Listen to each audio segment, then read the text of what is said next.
going to start the next session because we need to leave ourselves time for lunch. And so,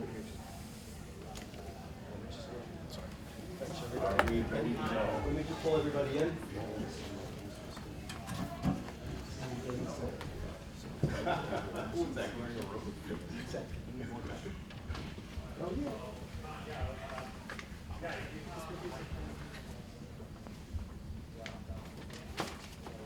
Oh, yes, sweetie.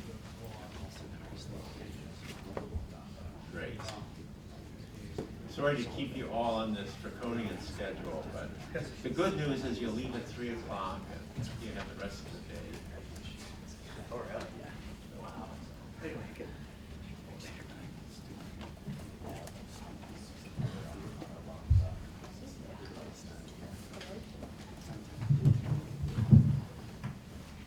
All right, well, we are all ready. My name is Stewart. I am the CEO of the Wayfinder Foundation.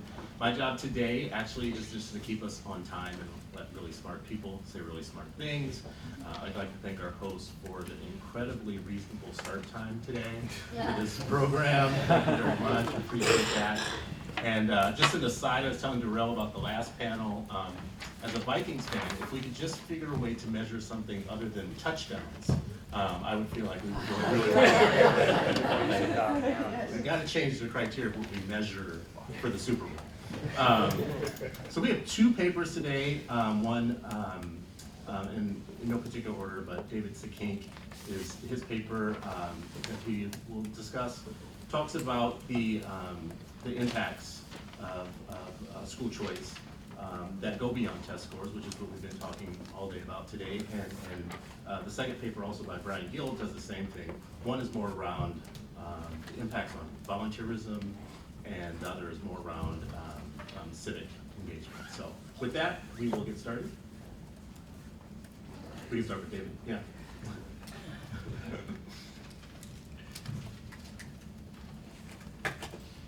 Thank you. I can't answer the question of the impact of school choice on long-term outcomes, but we have been amassing a lot of data about religious school graduates. We've been focused on those who attend religious schools and various outcomes in terms of everything from marriage and family, educational attainment, occupation, and civic engagement. So we compared public school graduates to Catholic school graduates, evangelical Protestant school graduates, homeschooling, and we'd like to do more with Jewish, Islamic, and mainline Protestant school graduates. We haven't had the cases to do that. But our focus has been on the religious schools, and especially trying to disentangle or to make a distinction between the evangelical Protestant school graduates and the Catholic school graduates. So just to give you an overview of some of the things we've been finding, if we look at the evangelical schoolers, evangelical Protestant schoolers, we do find religious outcomes are different. We find that marriage and family is different, slight effect on getting married earlier, having more children, somewhat less education, but mainly that comes into play on the more advanced degrees. Not highly politically engaged, especially when you're thinking about disruptive political action. Volunteering outside the congregation is about average, but in almost every study that we've done, we see much higher levels of charitable giving among the evangelical Protestant schoolers. Among the Catholic schoolers, the religious outcomes tend to be stronger for women than for men. They tend to be married later. They appear to be on very traditional educational and occupational career tracks, and marriage and family are fit within that. Educational attainment tends to be significantly higher. Volunteering about average. Some interesting specifics there that I'll get into a little bit with this paper, and charitable giving about average as well. If we focus on helping orientations, or both informal helping and what we might think of as pro-social orientations, we've looked at the National Longitudinal Study of Youth. Catholic schoolers, the findings are somewhat mixed there. They're more likely to say that they should help those in trouble, but we have other measures too, and it's not consistent across all of those. The evangelical Protestant schoolers seem more consistent on these kinds of helping orientations. a sense of obligation to help those who are less fortunate, more likely to say that they should help people in trouble. The non-religious private schoolers are somewhat disappointing in this national longitudinal study of youth. Data set where we don't find any positive effect on helping orientations, and we find that they're positive on the idea that people should take responsibility for themselves. In terms of community responsibilities, the Catholic schools don't have a particularly strong sense that they have an obligation to serve on juries, report crime, to vote, and to be informed on public issues. They're not negative, but they're not statistically significant in the positive direction. But they are more likely to attend community meetings, more likely to vote. The evangelical Protestant schoolers have a strong sense of obligation for communal responsibilities, serving on a jury, voting, and they're more likely to vote. We don't find any effects for the non-religious private school graduates. The research question for the paper today, I'm focusing on how high schools in the United States foster behaviors, attitudes, and identities, or shape social networks in ways that support volunteering and giving among their graduates. How does that vary by school sector? If we make an argument for public schools, we would expect that their legitimacy tends to be connected to providing a strong civic education. Historically, that's been the case. That they would be more likely to have organizational ties to non-religious civic organizations in the community that might provide bridges for civic engagement. And it's possible that their character as a public institution might translate into a commitment to civic life in the U.S. Then on the negative side, we might be concerned that public schools and residential and geographic, the relationship between public schools and residential and geographic communities is weakening. Civic education is taking a backseat to other concerns, and the organizational culture in the public schools might be weakened in a sense that their capacity to shape character and moral commitments has waned. Civic mission in public schools is more difficult to maintain now than perhaps it was in the past, especially without a social foundation for public school community, and a lot of factors that many of you have studied in terms of political accountability, special interest groups, management union struggles, legal sphere impingement, and centralized governance may make it more difficult to create the kind of community that would socialize students positively in regard to civic outcomes. Catholic schools, Bright has argued, take on a religious mission of service to humanity. They tend to embed this mission in schooling practices and the curriculum in terms of, well, in many ways, but including service learning. That communal organization itself, the kind of sociability and commitment to others that's required in a sense or demanded, expected within Catholic schools may lead to stronger civic formation overall. Volunteer identities might be more likely to be solidified within a Catholic school, and we would expect that there are reasonably strong organizational networks to the civic sphere, especially through Catholic organizations like Catholic Relief Services. The alternative view is that, and Baker and Reardon have argued, the college prep orientation increasingly dominates Catholic schools, may overshadow civic formation in many of the Catholic schools. For the evangelical Protestants, we would think that there are similar strengths to Catholic schools in terms of communal organization, student moral formation, of course being the dominant part of the mission of evangelical Protestant schools. Organizational ties, especially to congregations, we would expect, but they may lack other bridges to the civic sphere, that they build a very intensive community with clear boundaries. They may not be part of recruitment networks of many religious and non-religious civic organizations in the community. And so they may not have the bridges to the community that can start to be built during high school and perhaps has a long-term effect on civic engagement in young adulthood and over time. It's also possible that there's a crowding out of volunteering and community service expectations and facilitation in evangelical Protestant schools because they don't make a tight connection between spiritual formation and volunteering, as you might find in the Catholic schools. So my empirical research question here is, after leaving high school, what is the association between high school experience and volunteering and giving?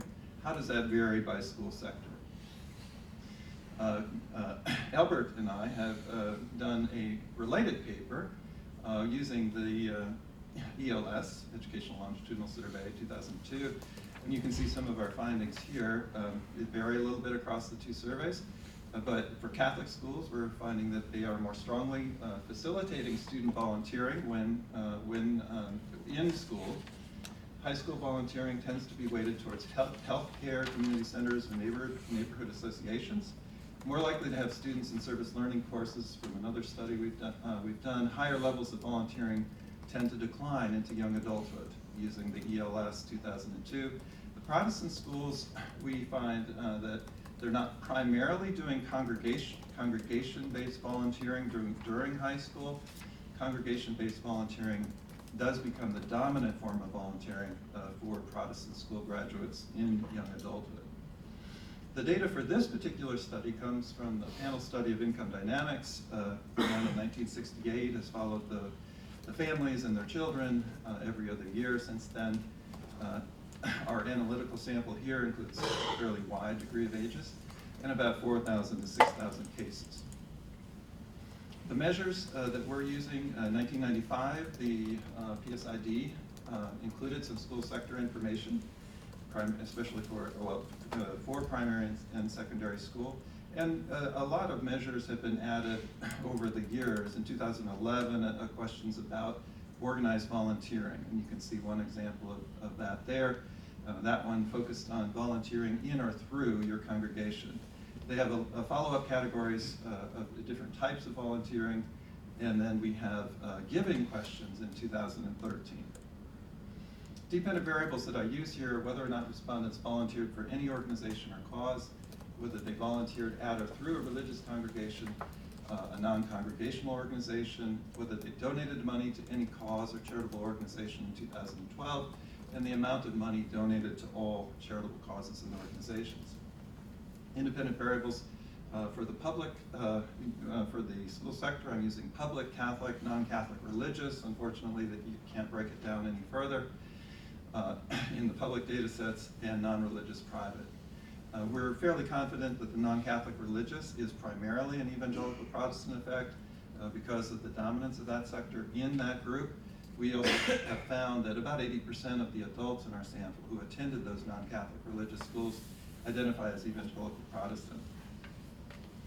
I'm showing some nested models here, school sector, then adding basic demographics. In this case, we're not, right now, at least in the PSID, we're not as rigorous in our controls. In the NLSY, we included a wealth of things, and we can do that here as well. Education and income, however, current education and income are included. Religious preference and religious service attendance currently are in the fourth model.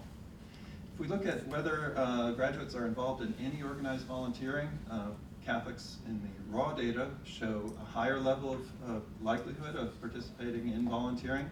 The private other religious, though, shows strong effects across all models, even including the controls for their own religious tradition and the controls for their religious service attendance. Private non-religious schools are more likely to be involved, but that seems to be accounted by their education and income. So in the third model, adding education and income tends to wipe out the private non-religious effect.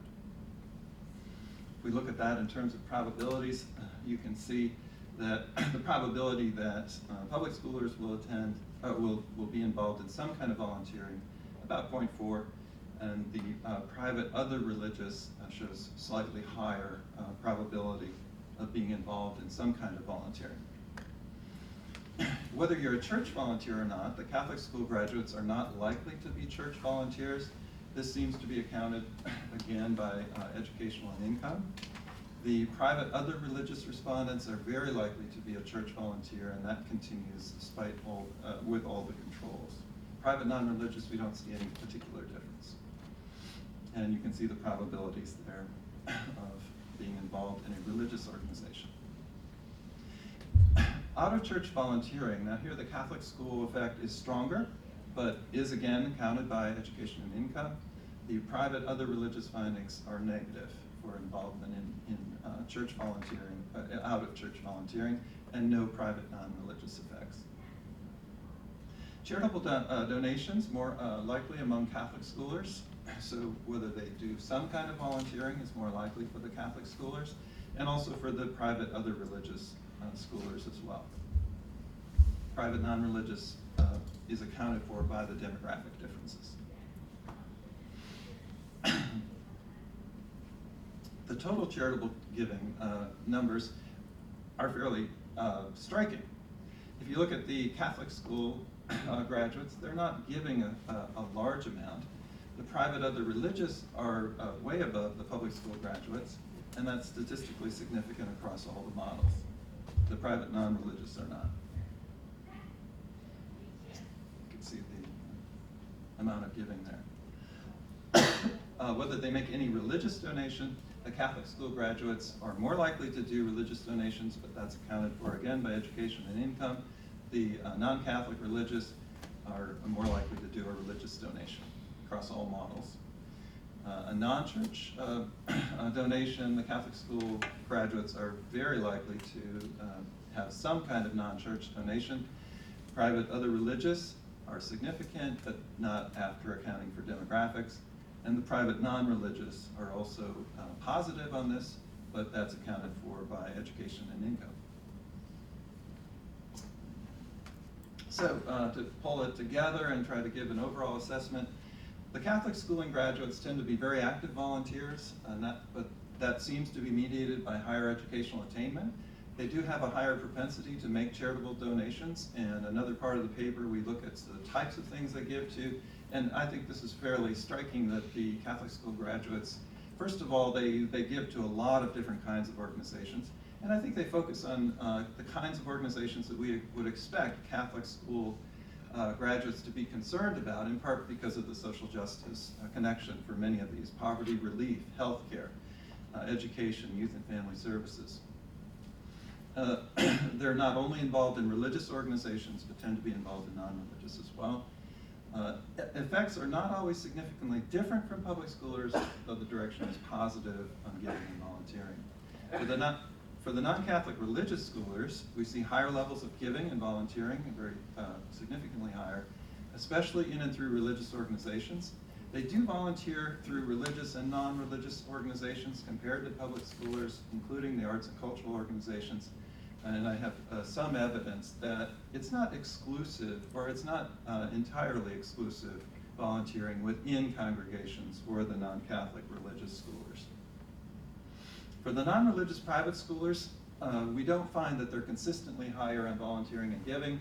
Their types of giving tends to be oriented towards things that we might expect within a non-religious private sector: in the environment, arts and cultural organizations, and multi-purpose groups like United Way. We tend to give to a greater number of organizations and causes than public schoolers, perhaps because of this interest in the kind of environment, arts and cultural organizations. Public schoolers are not that far behind in many ways. They don't differ from the non-religious private and the Catholic in volunteering, the likelihood of volunteering after we add the socioeconomic controls. And they're no less likely than private non-religious schoolers to make a charitable donation. So in conclusion, we don't find evidence that religious schooling is harmful to a flourishing civil society. In many ways, there's a religious school advantage in giving and volunteering.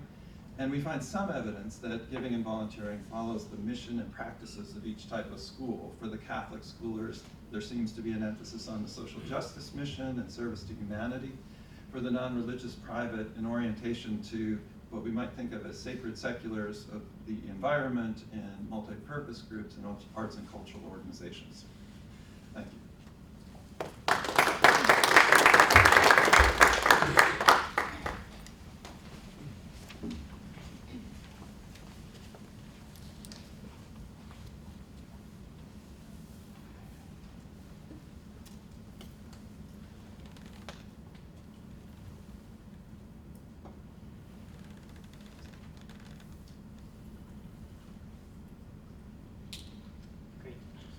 Thanks, Antonio.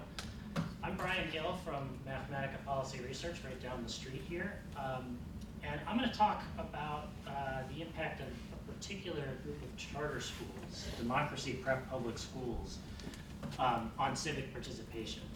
Now, this is a study that I've actually wanted to do for about 20 years, which is longer than Democracy Prep has even existed. As David mentioned in talking about theoretical reasons that public schools might promote volunteering and other kinds of civic outcomes, the preparation for citizenship is the reason we have public schools, right? I mean, the reason that we pay taxes to support public education, to support students, is not primarily, originally, historically, because it was going to raise their test scores, or because it was going to get them to college, or even because it was going to help them with their earnings in the long term. All of those are good things. I should say, in regards to the discussion this morning, that I would certainly endorse using all of those measures in trying to assess school performance. But the fact is, the original purpose is to create citizens. The notion from Horace Mann and other founders of the public education movement 150 years ago was that we need an educated citizenry to make our democracy function. And it seems to me that in our current fractured political environment, that purpose may be more important now than it ever was. So, I mean, if you look back at those public school founders, they created what was known at the time as the common school model, where you have a public school serving all the students in your local community, and that it would be operated under the control of democratically elected officials. The idea was, the implicit assumption, sometimes explicit, was that the schools were going to serve the public purpose of education because they were publicly and democratically operated. But that's really just been an assumption for 150 years. There hasn't been much ability or interest in assessing whether it's true, whether in fact you need to have public operation to serve the public purpose of educating citizens. Charter schools create that opportunity because they've created a new kind of public school. A school that's open to the public, that's funded by the public, that is accountable for producing outcomes to the public, but that is autonomously operated, privately, not run directly by democratically elected officials. And in the political debate over charter schools, a lot of the concerns are about the extent to which they are promoting what critics call privatization, right? Which usually they don't make explicit as a concern about whether they're going to prepare citizens, but it seems to me that underlies a lot of the critique of charter schools today. So we've got a test case here. Democracy Prep Public Schools. So Democracy Prep is a charter management organization, a charter network that started in New York City in 2006, has grown rapidly, is now operating schools in 5 different states. And its mission, you can see here, is to educate responsible citizen scholars for success in the college of their choice and a life of active citizenship. I was amused to hear Mike's story about the t-shirts at the Notre Dame schools being college and heaven. If Democracy Prep had t-shirts, it would be college and vote.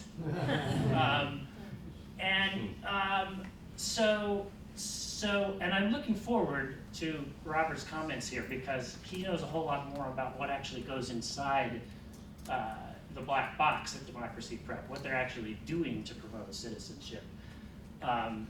And maybe can tell us something about what somebody this morning called the secret sauce. But first, let me tell you what we did to try to measure how well they're serving their aim. So we had data on about a decade's worth of their randomized admissions lotteries. And we're able to do an experimental impact analysis using those admissions lotteries. So this is the same method that Julian used in San Diego. It's the same method that Patrick and Matt have used to assess impacts of the DC scholarship program. it's the one that Anna described as the gold standard approach. And the beauty of it is that with a randomized lottery, you know that the lottery losers are just like the lottery winners, except they weren't lucky. Now, Democracy Prep has now been around long enough that some of the kids who enrolled in the early years of its operation in middle or high school grades, by 2016, by the November 2016 election, were old enough to register and vote.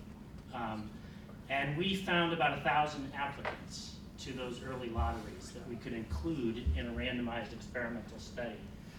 We connected the lottery data to a national database of public records on registration and voting.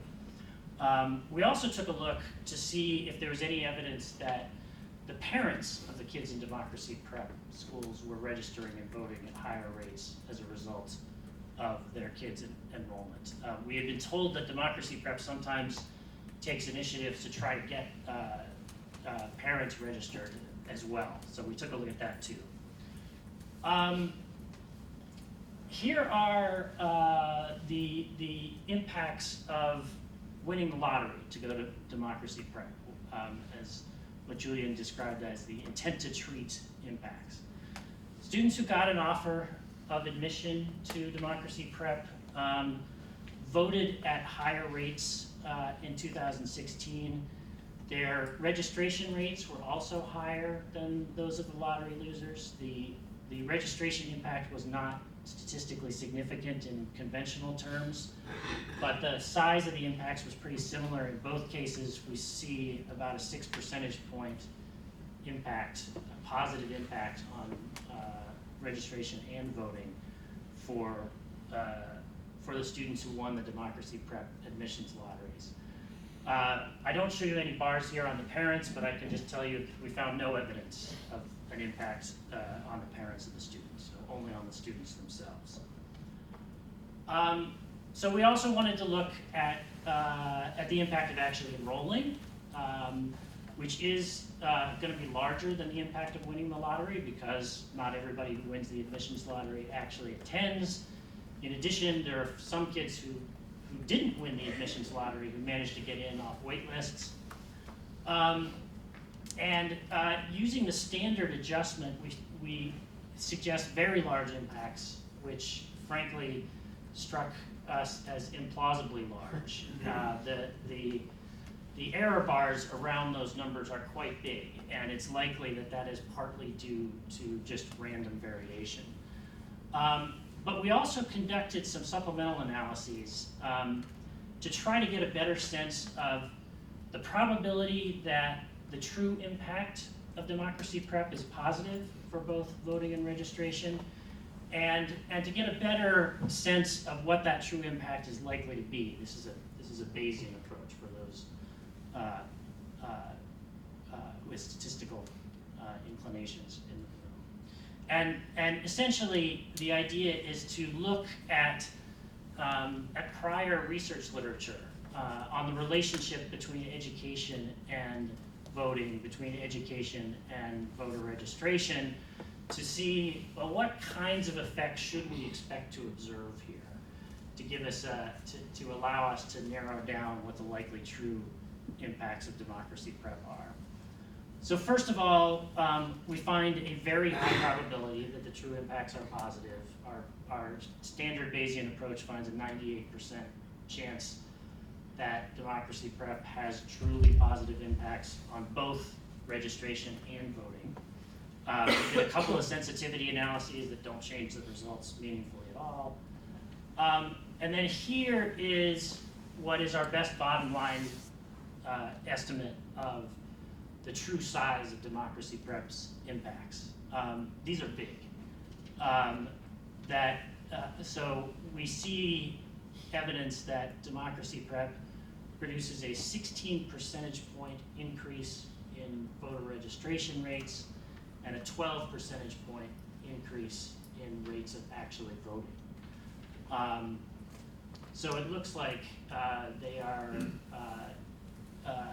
doing a spectacular job of serving that mission. One other thing that may be worth noting is that in the context of the discussion this morning, is that we don't see any evidence that there's a trade-off between promoting these civic outcomes and promoting test scores.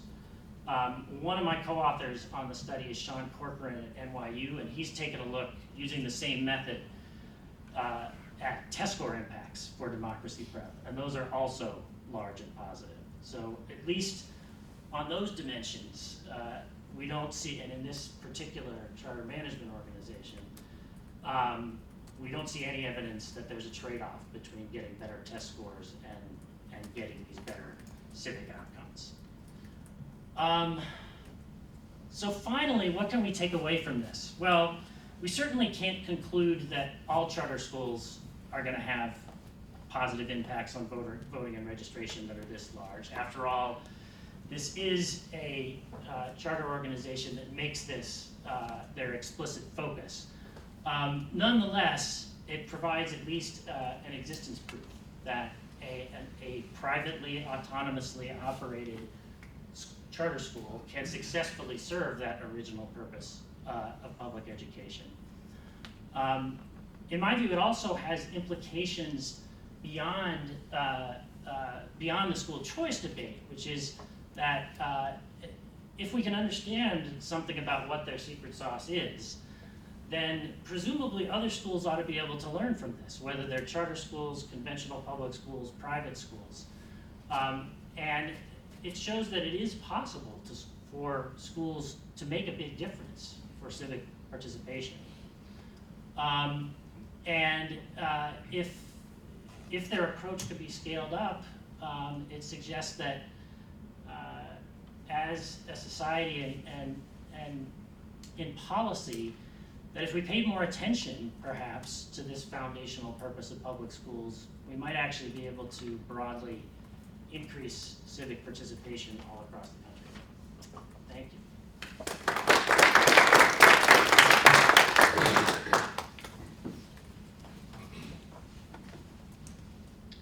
Mr. Chair. Hey, I'm Darrell, Allison, National Director of Public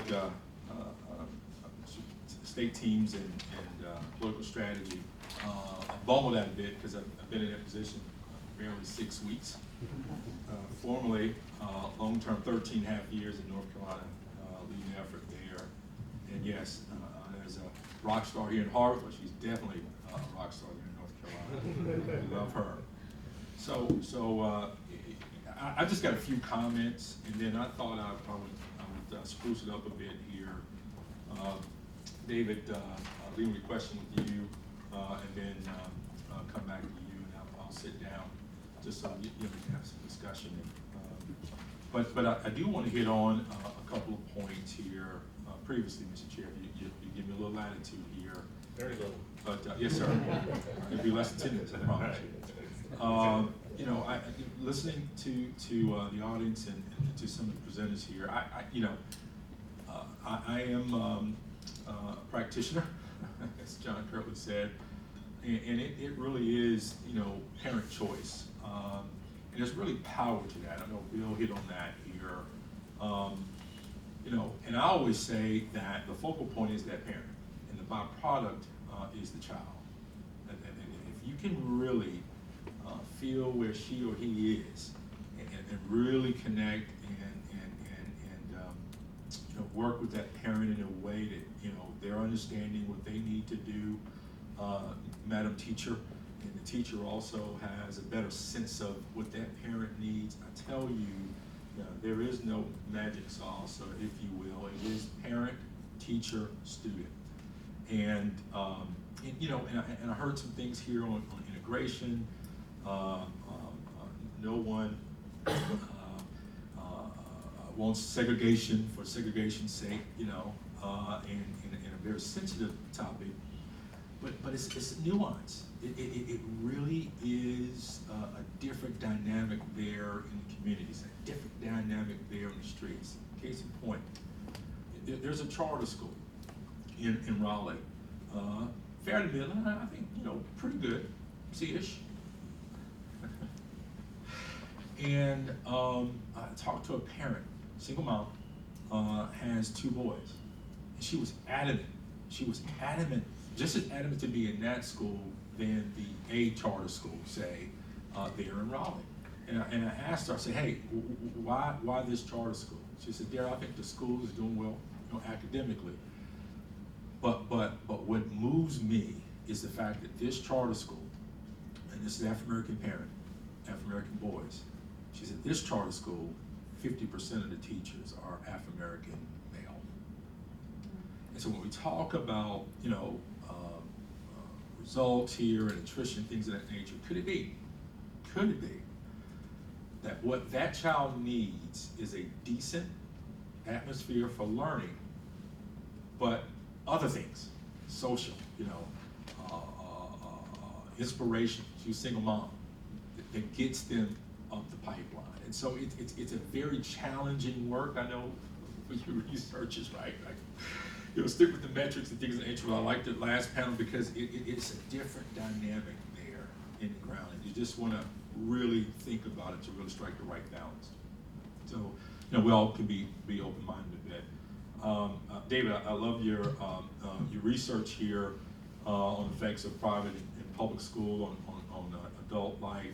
It's so critical. Again, North Carolina, so I really get this, evangelical Protestant schools are dogmatic, anti-democratic, separatist, unprepared for civic participation in democratic society, and it really is real. The perception is real, particularly in the southern region of our great nation. I really noted, that Catholic school graduates are more attuned to volunteering, giving outside of congregation, crossing over between religious and non-religious civic sphere.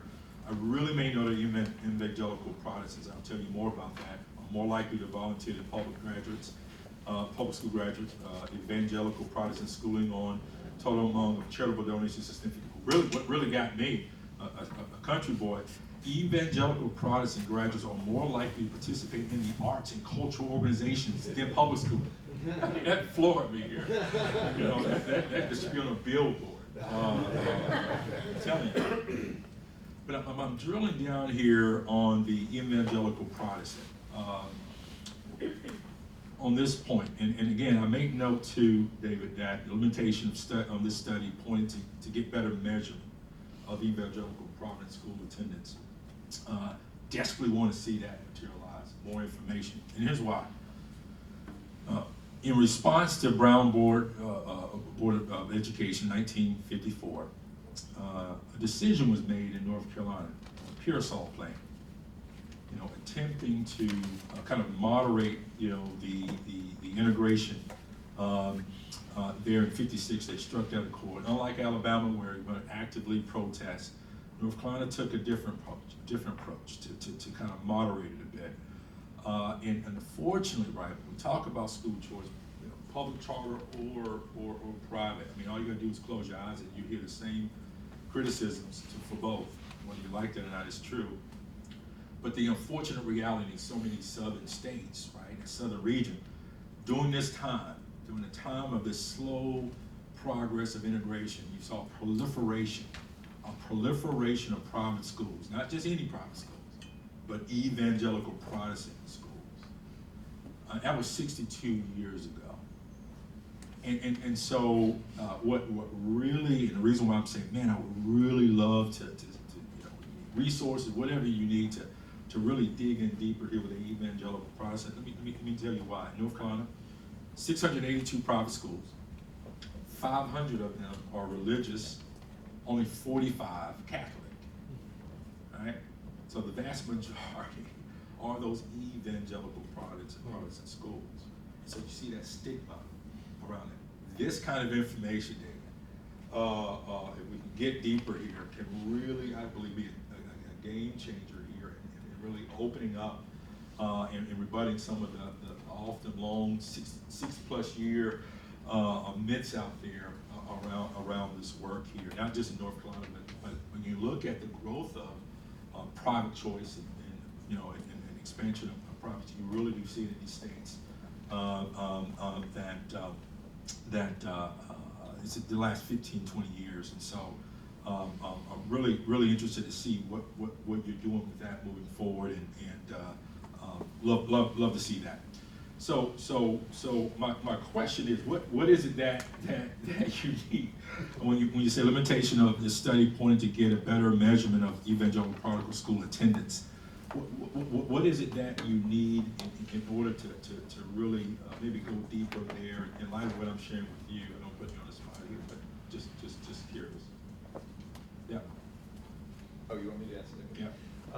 Yeah, it is possible, and even the large government data sets to get the information. For NLSY, you actually have to go to DC, and you have to be prepared to run your models because you have a limited amount of time in a little cell there in DC. So it is possible to get some of that information. We've also tried to get information by asking retrospectively where people went, and then we've brought that together. So there are ways to get some of this. It's interesting, though, that in a lot of cases, we don't find differences whether we use that very broad category or whether we use a very specific category. So I've become more comfortable with presenting findings with just non-Catholic religious, because that's mostly evangelical Protestant. Yeah, thank you. But it's a good point. Thank you. I know we've got less than 2 minutes here. Brian, really love this this piece here, and I know it focused on student citizenship here. You know, and I think it, you know, add a little color here. Greene County, North Carolina, one of the lowest educational proficiency, not only K-12 but also adult. A charter school had noticed the parents, although they're helping the kids, they noticed the parents, a significant number of parents who did not get their GED. Long story short, they partnered with a community college there in the school. In addition to the parent walking the child to school, the parent is going down the hall the opposite direction to get their GED. What really resonated with me with your work here, and again, I know this is student citizenship, I would love to see maybe other avenues here where we can really spotlight a unique school models that, again, we can get to the ABCs and 1, 2, 3s and metrics, but what other impacts are they making for our citizens, if you will? Maybe look at a multi-state approach there to really just open our minds and thought process. But my question to you as I sit down is, I noticed that there was challenge here with the parent registration and voting, and I was wondering if Democracy Prep was looking at a different approach to attack that, or if you had some ideas and some thoughts around that, because I think that's pretty powerful. That's it. So what I think we should do is probably hold the question, just bookmark it for now, and we'll hear from Robert, and then we can have some rebuttal. Thank you, Mr. Chair. Thank you. Thank you. I'm not going to call you Mr. Chair. Maybe I should. I'm Robert Pondiscio. Thank you. I'm a senior fellow at the Thomas B. Fordham Institute in Washington, D.C. I'm based in New York. Quick story. At one point in my career, before I was in education, I was in the news business. I was in radio news, in the magazine business. I went from being a reporter to the public affairs director at Time Magazine. So in other words, I went from writing stories to being a source for stories. And I noticed something strange when this happened. If you had asked me when I was a reporter, okay, Pondiscio, what percentage of your stories had errors in them? Anything from small factual error to a profound misinterpretation of events. Being fairly self-critical, I would have said as many of, say, 1/3 to 1/2. Once I was in a position to read stories about things that I had inside knowledge of, I realized the actual answer was damn near 100%. And I had this cold moment of realization. Brian, don't worry. I'm thinking, my God, did I used to do this to people? The answer, of course, is yes. So I thought of this, Brian, or I was prepared to have that response when I picked up your paper, because I don't know how many people know this. I was a teacher at Democracy Prep. I taught civics. So the students in Brian's paper are my students. I don't think I knew that when I agreed to do this.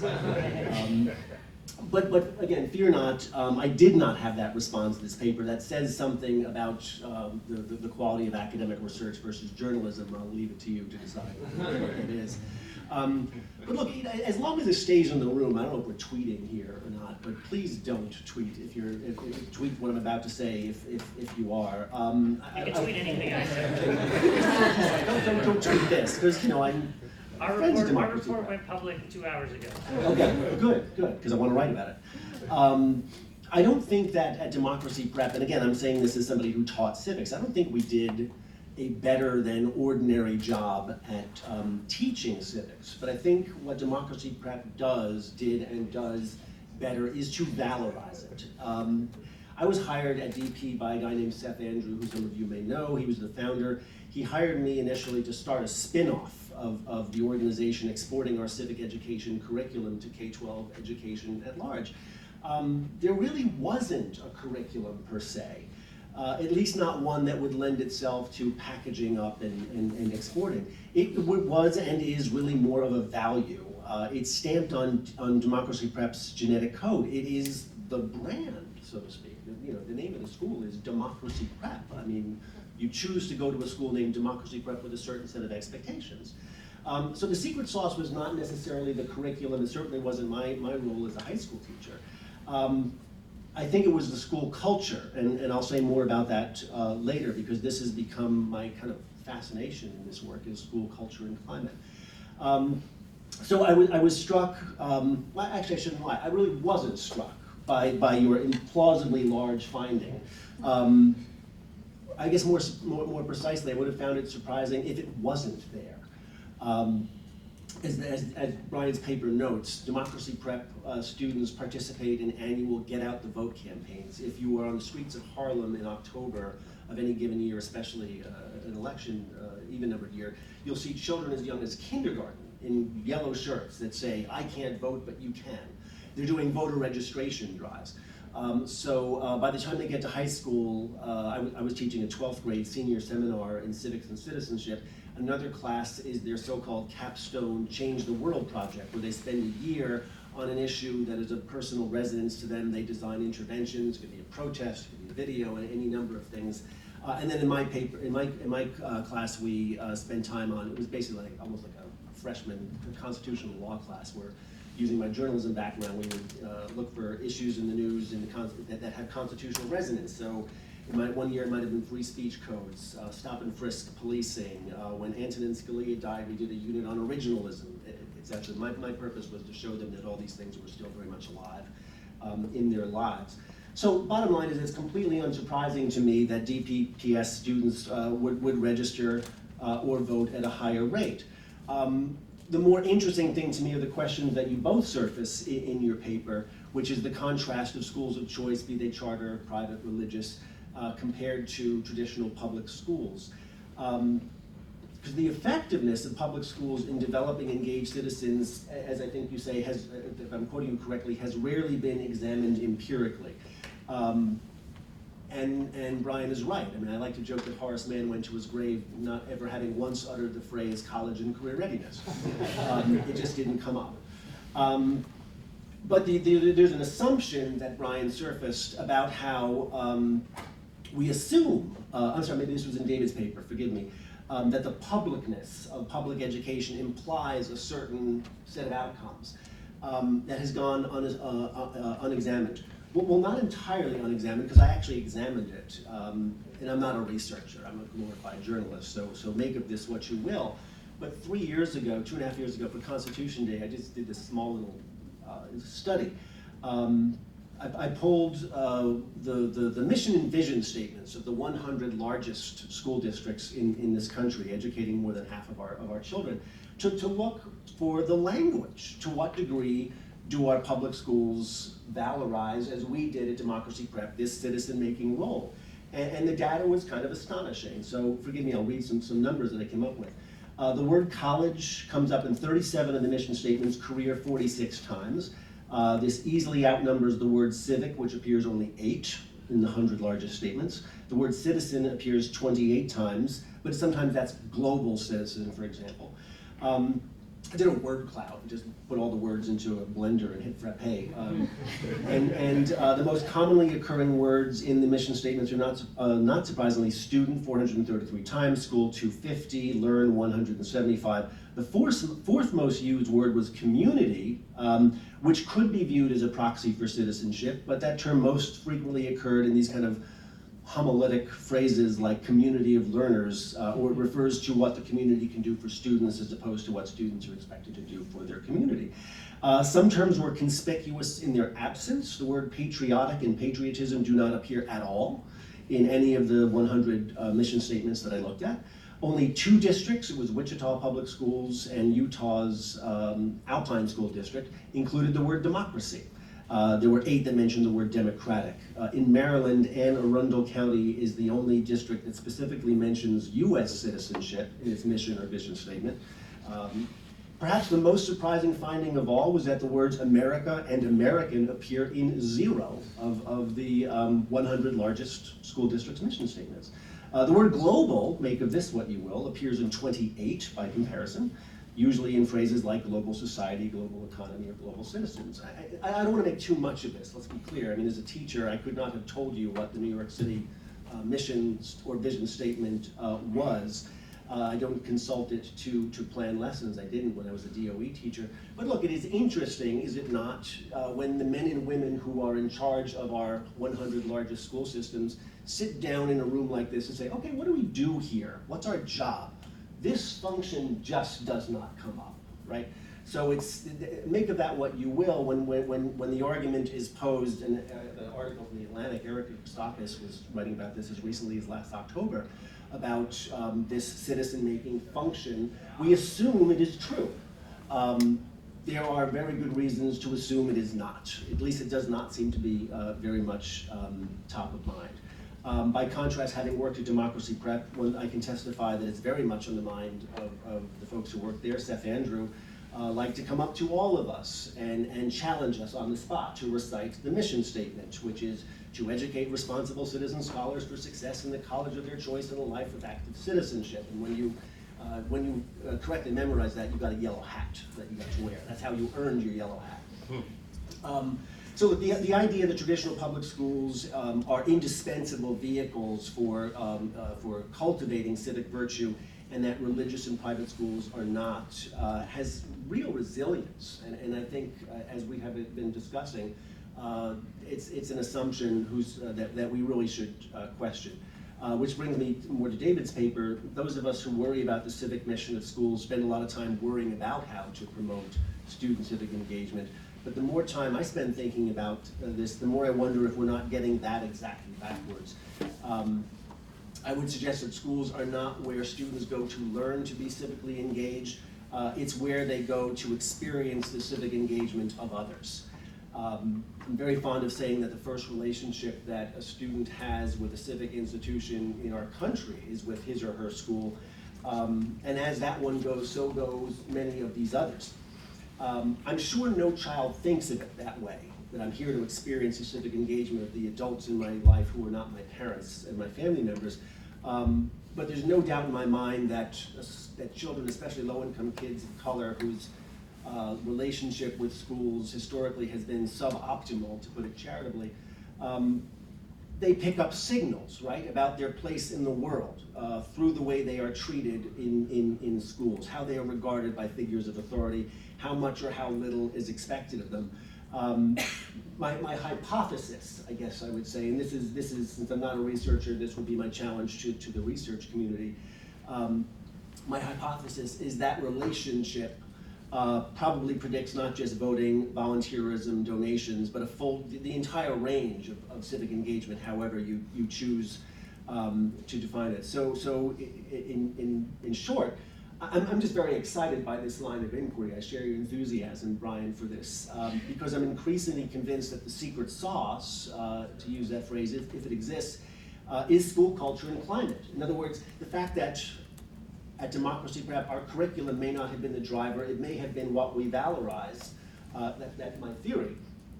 And that general relationship that students have, is this a place where things are expected of me, where I feel a sense of achievement, attainment, investment. You know, why would you become civically engaged if your relationship with this institution is not a good one? And if it is a successful one, then you were more inclined to pass it along, as it were.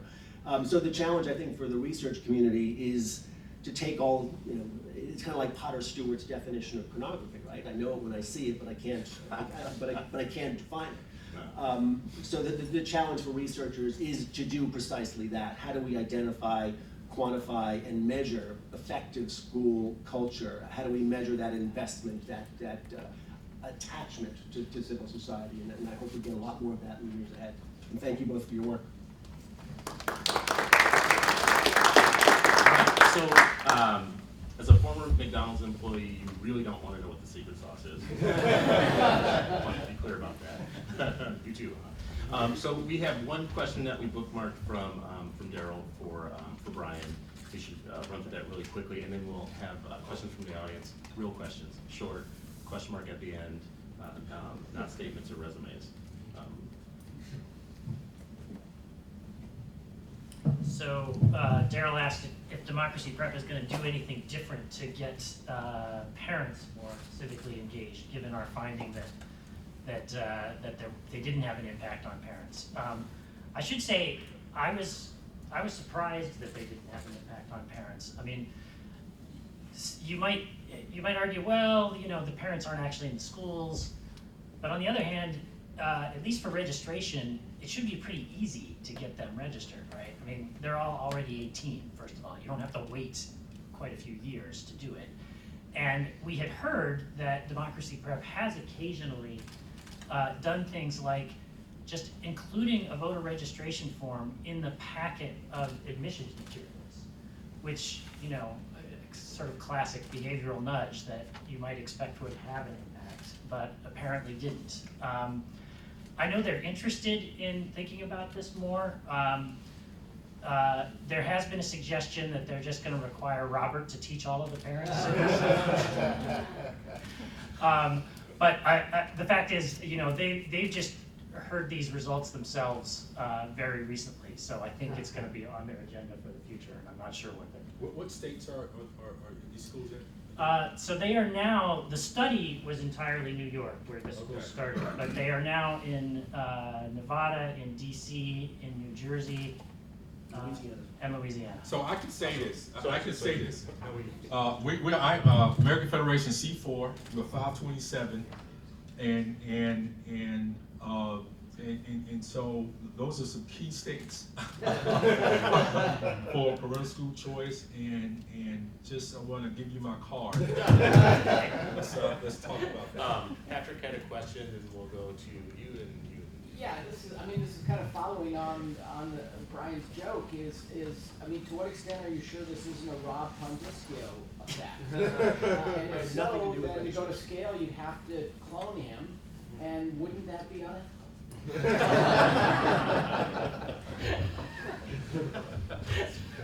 We're on wise.